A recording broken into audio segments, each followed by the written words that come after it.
کہ اس سے اللہ تعالیٰ ہم کو خوش ہو جائے گا، راضی ہو جائے گا کہ یہ دنیا کی کوئی چیز استعمال نہیں کرتے ہیں۔ تو اس پر تو ان صحابہ کرام نے بھی چونکہ قسم کھائی تھی کہ ہم لذیذ لذیذ کھانوں کو ہاتھ نہیں لگائیں گے، گوشت نہیں کھائیں گے، پنیر نہیں کھائیں گے، گھی استعمال نہیں کریں گے، شہد استعمال نہیں کریں گے، اس طرح سے اونٹ کا گوشت نہیں کھائیں گے، یہ ساری چیزیں ہم ترک کر دیں گے تاکہ ہم جو ہے وہ دنیا کے لذائذ کو وہ استعمال نہ کریں۔ یہ سوال کیوں ایسا کیوں ہوتا تھا؟ راہب لوگ یہ کیوں کہتے تھے؟ راہبوں کے ذہنوں میں یہ تھا کہ جو آدمی اللہ کو پانا چاہے تو اس کو چاہیے کہ وہ دنیا کو کرے ترک کر لے، کیا کر لے؟ اللہ تبارک تعالیٰ کی رضا جس کو مقصد ہو، اللہ مجھے مل جائے، اس کی خوشنودی مل جائے اور اللہ کی ہمیں مقبول ہو جاؤں اور مجھے جنت ملے، تو ان کے ذہنوں میں یہ تصور تھا ان چیزوں کو ترک کیے بغیر اللہ تعالیٰ تک رسائی نہیں ہو سکتی، اللہ کی رضامندی و خوشنودی حاصل نہیں ہو سکتی۔ اس لیے ایک طبقہ تو راہبوں کا بن گیا، دوسرے لوگوں نے دیکھا کہ بھائی یہ تو ہم سے ہوگا نہیں، یہ تو ہم سے ہوگا نہیں کہ کچھ بھی مت کھاؤ، کچھ مت پیو، معمولی سوکھا سوکھا، اس لیے انہوں نے چھوڑ دیا اس کو، کہہ دیں گے بھائی ہم تو اللہ تک قریب جا بھی نہیں سکتے، لہٰذا انہوں نے دوسرا راستہ اختیار کیا، خوب کھاؤ خوب مزے اڑاؤ۔ ارے کیوں؟ کہتے ہیں یار اللہ تعالیٰ کو تلاش کریں گے تب تو دنیا چھوڑنی پڑے گی، تب تو دنیا چھوڑنی پڑے گی، وہ ہم سے ہوگا نہیں۔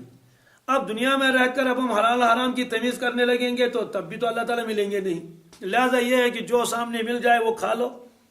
تو ہوا یہ تھا کہ راہبوں نے حلال چیزوں کو بھی اپنے اوپر حرام کر لیا تھا کہ یہ چیزیں استعمال نہیں کریں گے تب اللہ تعالیٰ ملے گا، اور یہود نے اس کے مقابلے میں حرام چیزوں کو بھی استعمال کرنا شروع کر دیا تھا۔ انہوں نے کہا کہ اب تو حلال و حرام کی مسئلہ ہی نہیں، حلال و حرام کا مسئلہ تو اس وقت تھا کہ اللہ مل جاتے، وہ تو ملیں گے نہیں، وہ تو جب اللہ تعالیٰ ملیں گے ہی نہیں جب تک حلال بھی ترک نہ کریں، اس لیے انہوں نے حرام کو بھی سمیٹنا شروع کر دیا۔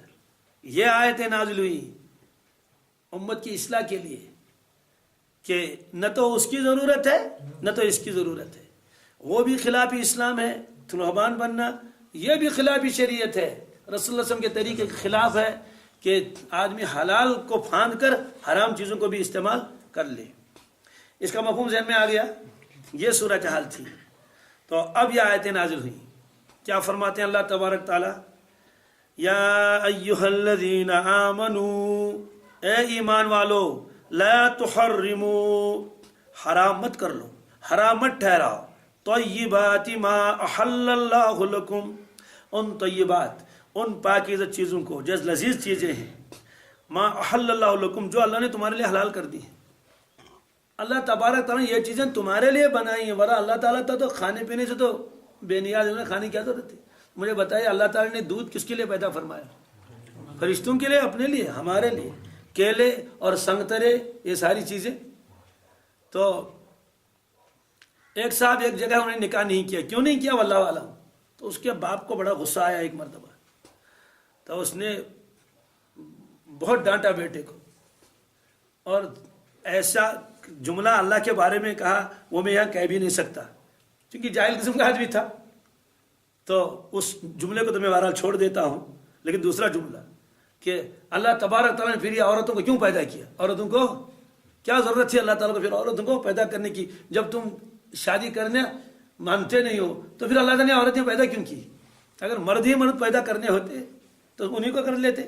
تو یہ اس نے اپنے بیٹے کو ڈانٹ کے کہا، مطلب یہ اسے کہتا تھا کہ تم کیا کر لو، نکاح کر لو، اللہ نے تو عورتیں پیدا کی اسی لیے تاکہ مرد عورتیں ایک ساتھ رہیں اور آگے جو ہے دنیا چلے، تو سارے لوگ ایسا ہی کریں گے تو پھر ہوگا کیا، اور پھر عورتوں کو نکاح کون کرے گا ان سے؟ تو یہ انہوں نے بتا دیا۔ تو بہرحال نہ تو اس کی اجازت دے دی نہ تو اس کی اجازت دے دی، فرمایا کہ اے ایمان والو، حرام مت ٹھہراؤ ان چیزوں کو جو پاکیزہ اور لذیذ چیزیں اللہ نے تمہارے لیے حلال کی ہیں، لکم تمہارے لیے، تو تمہارے لیے اللہ نے فرمائی ہے، ولا تعتدوا، لیکن حد سے آگے بھی مت بڑھو۔ اب اس کا مطلب کیا ہے؟ یعنی حلال و حرام کے خود مختار مت بن جاؤ، جس چیز کو جی چاہے حلال قرار دیا، جس چیز کو جی چاہے حرام قرار دیا۔ اللہ تعالیٰ نے فرمایا ایسا اختیار تم لوگوں کو بالکل نہیں ہے، یہ اختیار ہم کو ہے، یہ اختیار شریعت کو ہے۔ شریعت جس چیز کو حلال کہے اس کو استعمال کر لو، شریعت جس چیز کو حرام کر دے اس کو حرام مان لو، اس سے بچو۔ اس لیے حلال و حرام کا یہ اختیار تم لوگوں کو نہیں ہے۔ گویا اللہ تعالیٰ یہ چاہتے ہیں کہ جو چیزیں میں نے بندوں کے لیے بنائی اس کو استعمال کر لیں، ایک حدیث میں ہے ایک شخص اللہ کے نبی صلی اللہ علیہ وسلم کی خدمت میں آیا بہت ہی پھٹے پرانے کپڑے پہن کر. نور باطن سے اللہ کے نبی صلی اللہ علیہ وسلم کو یہ معلوم ہوتا تھا اس شخص کی حالت کیا ہے. ظاہر سی بات ہے آپ سے زیادہ نور باطن کس کا ہو سکتا ہے. اسی لیے عقل حیران ہو جاتی ہے. 10 شخص ایک سوال کر لیتے ہیں جواب الگ الگ. جواب جی ایک شخص نے عرض کیا کہ ای الاعمال افضل، سب سے بہترین عمل کون سا ہے اسلام میں جس کو میں کر لوں؟ آپ نے فرمایا والدین کی خدمت. والدین کی. دوسرا شخص بھی یہی سوال کر رہا ہے کہ سب سے اعلیٰ افضل عمل اسلام میں کیا ہے؟ آپ نے فرمایا غربا کو کھانا کھلانا. غربا کو. تیسرا شخص بھی یہی سوال کر رہا ہے کہ ای الایمان افضل، ای الاعمال افضل، اسلام میں سب سے پسندیدہ عمل کون سا ہے؟ آپ نے اسے فرمایا کہ رات کو نماز پڑھ لینا. رات کو. تو ظاہر سی بات ہے سوال اگر ایک ہی ہے تو جواب ایک ہی کیوں نہیں؟ جواب ایک ہی ہونا چاہیے نا. اس کی وجہ کیا ہے؟ اللہ کے نبی صلی اللہ علیہ وسلم دیکھتے تھے اس شخص کے اندر کس چیز کی کمی ہے، اس کمی کو آپ دور کرنا چاہتے تھے. یہ تو بالکل ایسا ہے جیسے ایک استاد اسکول میں ہے، اب بچے آ کر اس سے پوچھتے ہیں کہ سر ہم کو زیادہ محنت کس سبجیکٹ میں کرنی چاہیے. اب استاد کو معلوم ہے کہ انہوں نے ان کا ایگزام کئی مرتبہ لیا ہے تو ان کے بچوں کے جو آنسر پیپر ہیں وہ ان کے سامنے رکھے ہوئے ہیں، تو ان کو معلوم ہے کہ اس بچے کے تو اردو میں تو اچھے مارکس ہیں اس کی اور میتھ میں بھی، لیکن انگلش ان کا جو ہے وہ کمزور ہے. اب یہ پوچھتا ہے کہ سر سب سے زیادہ محنت کس سبجیکٹ میں کرنی چاہیے؟ تو استاد اس کو دیکھ کر کہتا ہے اور ان کو معلوم ہے کہ ان کی کمزوری ہے، اس کا بیٹے انگلش میں محنت کرنی چاہیے، اس کی ضرورت بہت ہے. اب دوسرا بھی یہی سوال پوچھتا ہے کہ سب سے زیادہ محنت کس میں کرنی ہے، اور اس کو معلوم ہے انگلش کا اچھا ہے، اس میں اس کے نمبرات بہت اچھے ہیں، لیکن اردو کی تحریر اس کی اچھی نہیں ہے، انہیں لکھائی اس کی نہیں ہے اور اردو میں کمزور ہے. تو اسے کہتے ہیں کہ بیٹا سب سے زیادہ محنت تو اس وقت اردو کی کرنی چاہیے. کس کی؟ اس کی ضرورت ہے. اب تیسرا بھی یہی سوال کر لیتا ہے، اس کو اور کسی کتاب کو مشورہ دیا. سوال ہے کہ سوال تو ایک ہی تھا نا، جوابات الگ الگ کیوں دے؟ جواب الگ اس لیے دیے کہ جس طالب علم کے اندر جس سبجیکٹ کی کمزوری نظر آئی اس کو مشورہ دیا کہ آپ اس میں ذرا محنت کر لیں. باقی چیزوں میں تو گویا کہ آپ کو مزید محنت کرنے کی ضرورت نہیں ہے، اس میں تو آپ اچھے ہیں. تو اللہ کے نبی صلی اللہ علیہ وسلم کے سامنے جب ایک ہی سوال کیا جاتا جوابات الگ الگ ہوتے تھے. تو ایک نے سوال کیا اس کا جواب کچھ اور ہے، دوسرے نے سوال کیا اس کا جواب کچھ اور ہے، تیسرے سوال اس کا جواب کچھ اور ہے، تو جوابات الگ الگ ہوتے تھے. تو اس طرح سے ایک شخص اللہ کے نبی صلی اللہ علیہ وسلم کی خدمت میں حاضر ہوتا ہے اور وہ اجازت چاہتا ہے کہ میں اپنا سارا مال اللہ کے راستے میں خرچ کرنا چاہتا ہوں. سارا مال خرچ، تاکہ مال ہی نہ رہے. آپ نے منع فرمایا کہ بالکل نہیں، سارا مال خرچ کرنے کی اجازت نہیں ہے.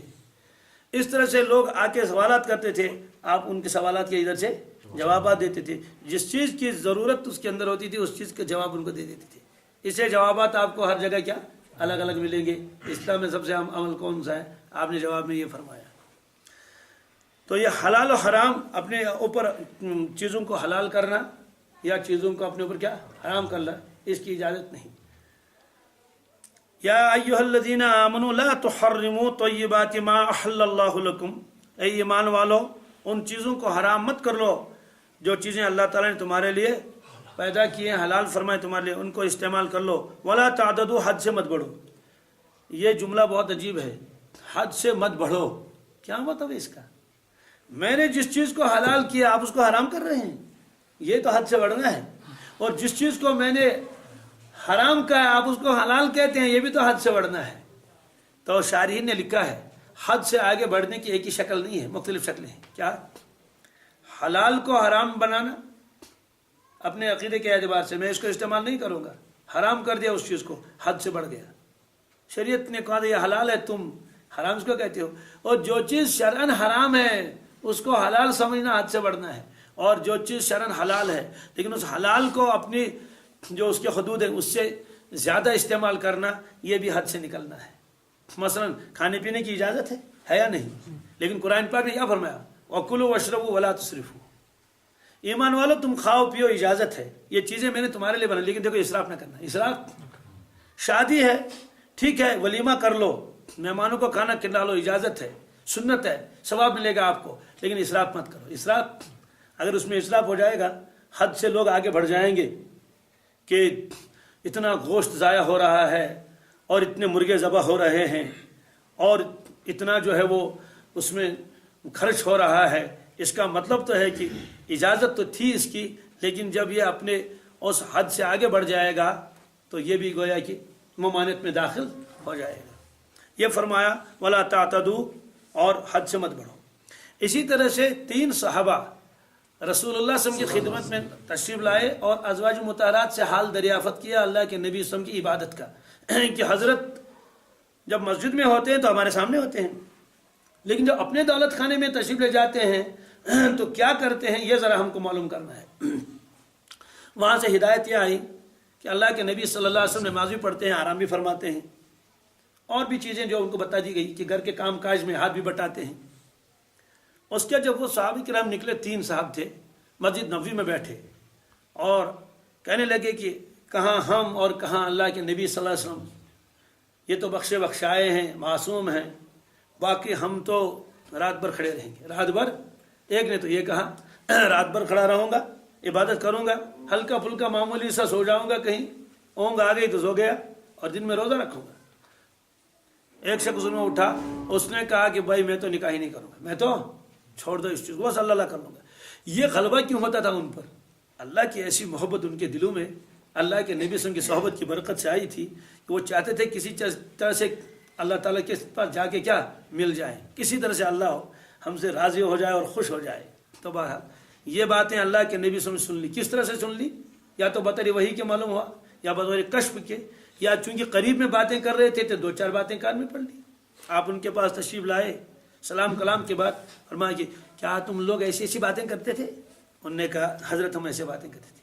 فرمایا سنو، میں نماز بھی پڑھتا ہوں رات کو، لیکن سوتا بھی ہوں، میں روزہ بھی رکھتا ہوں، کبھی نہیں بھی رکھتا ہوں، انہیں رمضان کے علاوہ کی بات ہے، میں نفل روزے بھی رکھتا ہوں لیکن کبھی رکھتا بھی نہیں، کیونکہ ایک نے قسم کھائی تھی میں سال بھر تک روزے رکھوں گا، جو دن ممنوع ہے ان کو چھوڑ کر سال بھر تک روزے رکھوں گا میں۔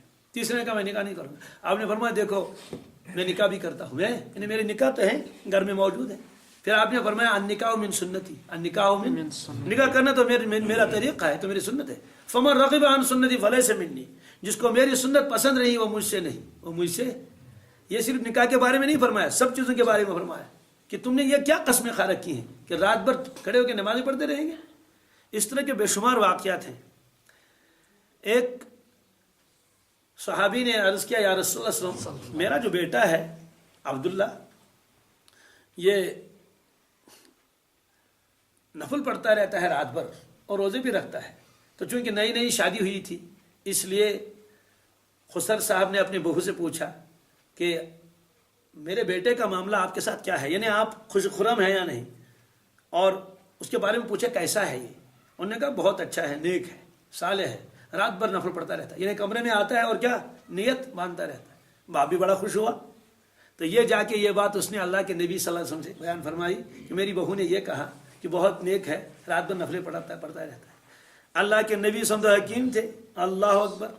آپ نے فرمایا کہ یہ تعریف نہیں کرتا، یہ شکایت کرتی ہے۔ کیا والد صاحب تو یہ سمجھے کہ بہو جو ہے وہ تعریفیں کر رہی ہے میرے بیٹے کی کہ وہ آ کے نفل کی نیت باندھتا ہے۔ فوراً اللہ کے نبی صلی اللہ علیہ وسلم فرمایا کہ آپ کی بہو آپ کے بیٹے کی شکایت کرتی ہے۔ تو اس کو بلایا گیا کہ آپ رات بھر جاگتے رہتے ہیں؟ اس نے کہا اللہ کے نبی صلی اللہ علیہ وسلم ہاں۔ فرمایا کیوں آرام نہیں کرتے رات کو؟ اور سنا ہے کہ آپ روزے بھی رکھتے ہیں؟ اس نے کہا اللہ کے نبی میں روزے بھی رکھتا ہوں۔ آپ نے فرمایا تمہاری آنکھ کا بھی تو تمہارے اوپر حق ہے، ولی عینی کا علیہ کا حق، ولی زوجی کا علیہ کا حق، تمہاری بیوی کا بھی تمہارے اوپر حق ہے، تمہارے بدن کا بھی تمہارے اوپر حق ہے۔ فرمایا دیکھو آرام بھی کر لو، نماز بھی پڑھ لو، روزہ بھی رکھو اور کبھی کبھی مت بھی رہو، اور اپنے اہل عیال کے حقوق کیا کر لو، پورے کر لو۔ اس طرح کے بہت سارے واقعات آئے تو اللہ تعالیٰ نے ممانعت فرما دی کہ دیکھو جو چیز میں نے حلال کر دی ہے تمہارے لیے اس کو تم حرام مت کر لو، یہ فرمایا۔ وَلَا تَعْتَدُوا، حد سے آگے مت بڑھو، إِنَّ اللَّهَ لَا يُحِبُّ الْمُعْتَدِينَ، اللہ تبارک تعالیٰ حد سے آگے بڑھنے والوں کو پسند نہیں کرتا ہے۔ یہ اللہ تعالیٰ نے فرمایا، گویا کہ یہ لذیذ چیزیں جو ہے یہ اللہ تبارک تعالیٰ نے اپنے بندوں کے لیے پیدا فرمائی ہیں۔ تو کیا تھا؟ وہ شخص پھٹے پرانے کپڑے پہن کر آیا، جو میں نے کہا ایک شخص خدمت میں، تو آپ کو معلوم ہوا کہ نور باطن سے معلوم کر لیتے تھے اس کی مالی حالت اچھی ہے. آپ نے فرمایا کہ کیا کام کرتے ہیں؟ فلاں فلاں. مالی حالت تمہاری؟ اس نے کہا الحمدللہ اچھی ہے. یہ پھٹے پرانے کپڑے کیوں پہنے؟ پھر جب تمہاری مالی حالت اچھی ہے